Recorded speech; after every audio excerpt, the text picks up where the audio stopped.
suffering severe disabilities after midwives made mistakes at her birth. 10-year-old Charlie Hooper's brain is believed to function at the level of a newborn baby. She cannot speak or walk. She is almost completely blind. But her parents, Jen and Mark Hooper, are determined to give her the best family life they can by stopping her growing into a woman. Hopefully, if she really does have a deep understanding, she'll know that I did this out of love for her. Each year, she kept on suffering violent seizures. Her muscles were weakened beyond use. There was only one change. She kept getting bigger and more difficult to manage. An answer to the Hooper's dilemma came after hearing about a severely disabled girl in Seattle named Ashley. She was given hormones to stop her from growing, a process called growth attenuation, and had her uterus removed to spare her the pain of menstruation. One of my friends bought me this newspaper article and I was reading it just going, oh my God, this is brilliant, like amazing. Because I knew what was coming and it was a future that I didn't think we were going to be able to avoid for her.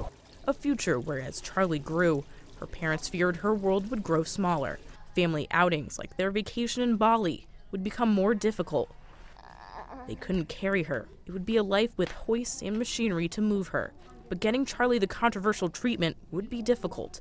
Many feel the treatment is an affront to human rights. I really believe that all people are entitled to have the optimal life possible, which means making decisions for themselves, making choices, and people don't just choose to be made small for the convenience of others. We didn't stomp on her human rights. As far as I'm concerned, we did the opposite than that. You know, surely she's got the right to live as good a life as she can, as pain-free as she can, as healthy as she can, as involved and participatory as she can.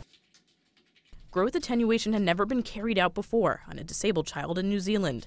Dr. Paul Hoffman initially was opposed to actively stunting a child's growth until he met Charlie. She's at the severest end of the spectrum.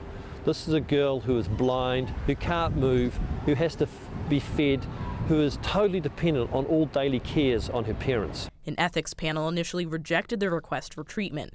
A solution came when the Hoopers found a doctor in South Korea to administer the hormones, allowing Dr. Hoffman to continue to treat her back home for safety reasons. Within days, the family and doctors say they noticed a change. They have caused her muscle spasms to be much less.